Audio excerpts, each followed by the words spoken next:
அந்த ஒரு மங்கையர்க்கரசி இங்க நிறைய பெண்களை பார்க்கின்றோம். ஒவ்வொருவரும் ஒவ்வொரு மங்கையர்க்கரசி தான்.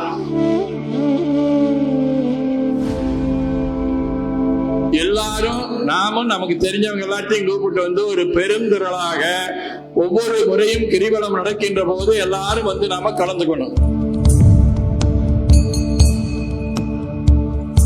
சாந்தலிங்க பெருமானுடைய தன்னருளாலும் குருவருளாலும் எல்லோரும் எல்லா நலங்களும் பெற்று வாழ வாழ்த்தி மகிழ்கின்றோம்.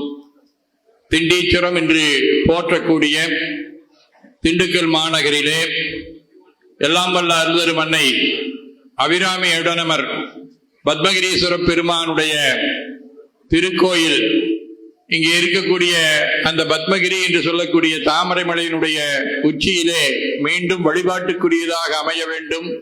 அங்கே எல்லாம் வல்ல அருள்தரும் அன்னை அபிராமி அன்னை அருள்தரும் பத்மகிரீஸ்வர பெருமானோடு அங்கே எழுந்தருள வேண்டும். இன்று அந்த மலையை சுற்றி வலம் வந்து கொண்டிருக்கக்கூடிய பெருமக்கள் அனைவரும் அந்த மலையினுடைய உச்சியிலே சென்று நாள்தோறும் வழிபாடு செய்ய வேண்டும் என்கின்ற பெருநோக்கத்தோடு அபிராமி அம்மையினுடைய திருப்பெயராலே ஒரு வழிபாட்டு குழு அமைக்கப்பெற்று அதன் மூலமாக அபிராமி அம்மன் பக்தர் குழு இன்று இந்த ஆன்மீக கருத்தரங்கத்தை நடத்தி கொண்டிருக்கின்றது. இந்த மண் பாண்டி மண். இந்த பாண்டி நாட்டிலே ஒரு மிகப்பெரிய அற்புதம் நடந்தது. அதை பற்றி அந்த திருஞான சம்பந்த பெருமான் சொல்லுகின்ற போது சொல்லுவார், மண்ணில் நல்ல வண்ணம் வாழலாம் வைகளும் எண்ணில் நல்கதிக்கு யாதுமோர் குறைவில்லை. அதைத்தான் வள்ளுவர் சொல்லுவார், எண்ணிய எண்ணியாங்கு எய்துவர் எண்ணிய திண்ணியராக பெறின் என்று. அத்தகைய சிறப்பு வாய்ந்த ஒரு உறுதியான எண்ணத்தோடு இங்கே நாம் எல்லாம் கூடியிருக்கின்றோம். இந்த எண்ணம் எப்படிப்பட்டது என்று சொன்னால், அபிராமி அம்மையை அந்த மலையினுடைய உச்சியிலே கொண்டு சேர்க்க வேண்டும். அங்கே இந்த வழிபாட்டை நாங்கள் காண வேண்டும். செந்தில் அவர்கள் குறிப்பிட்டதை போல அந்த திருக்குட நன்னீராட்டு பெருவிழாவிலே பெருந்திரளாக கலந்து கொள்ள வேண்டும் என்பதுதான் இந்த ஆன்மீக கருத்தரங்களுடைய நோக்கம். அது சாத்தியமா முடியுமா என்றால் இதற்கு ஏற்கனவே நிறைய உதாரணங்கள் இருக்கின்றன.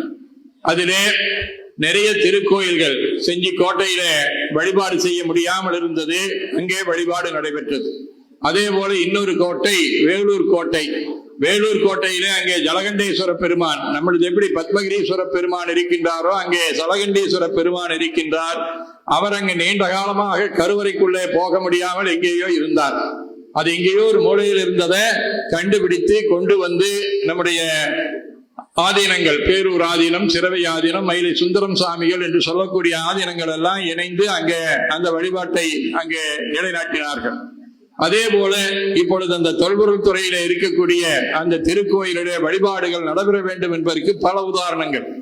கோவையில் இருக்கக்கூடிய அவினாசியப்பருடைய கோயில், திருமுருகம்பூட்டியினுடைய கோயில், இவையெல்லாம் ஒரு காலத்தில் இதே போல பல கட்டுப்பாடுகளோடு இருந்தன. அவையெல்லாம் மீண்டும் அதே அவருடைய பொறுப்பில் இருந்து கொண்டே இன்று அங்கே வழிபாடுகள் நடைபெறுகின்றன.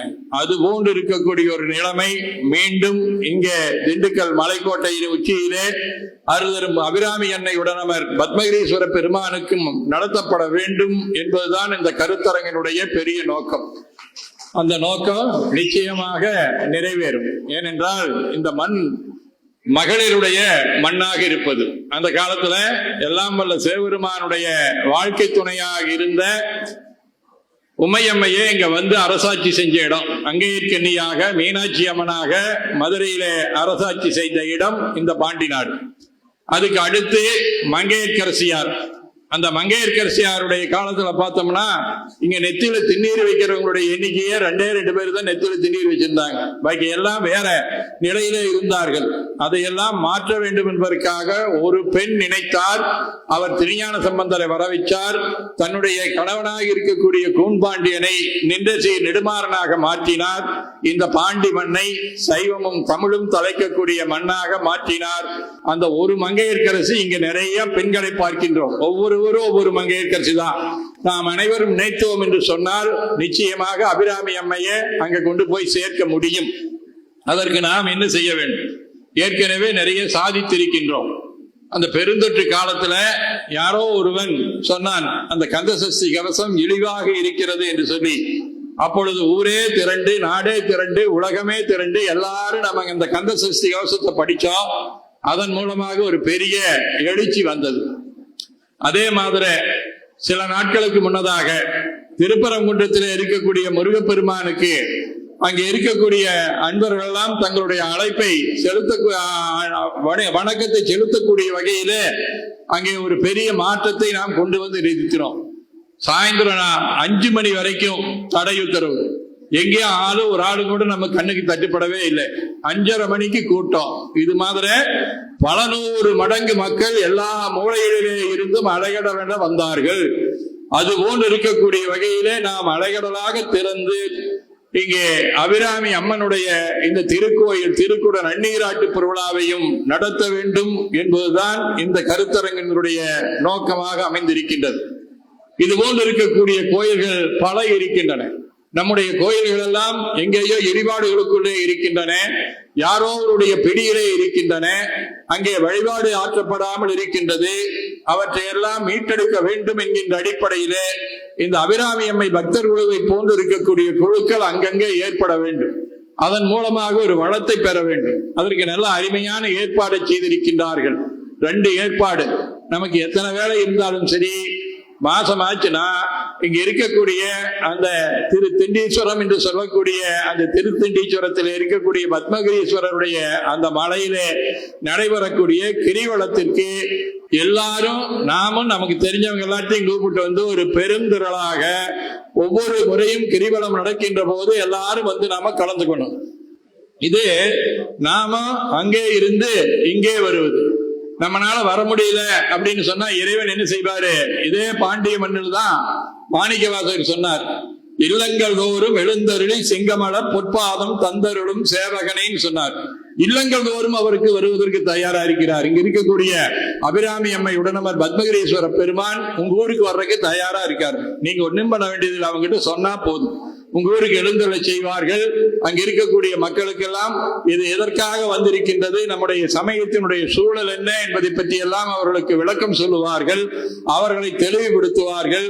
அவர்கள் மீண்டும் நம்முடைய இந்த பண்பாட்டுக்கு வளம் சேர்க்கக்கூடிய வகையிலே நம்முடைய சேருவார்கள். அதற்குண்டான வகையிலே எல்லா ஊர்களுக்கும் அந்த ஊர்வலம் வந்து கொண்டிருக்கின்றது.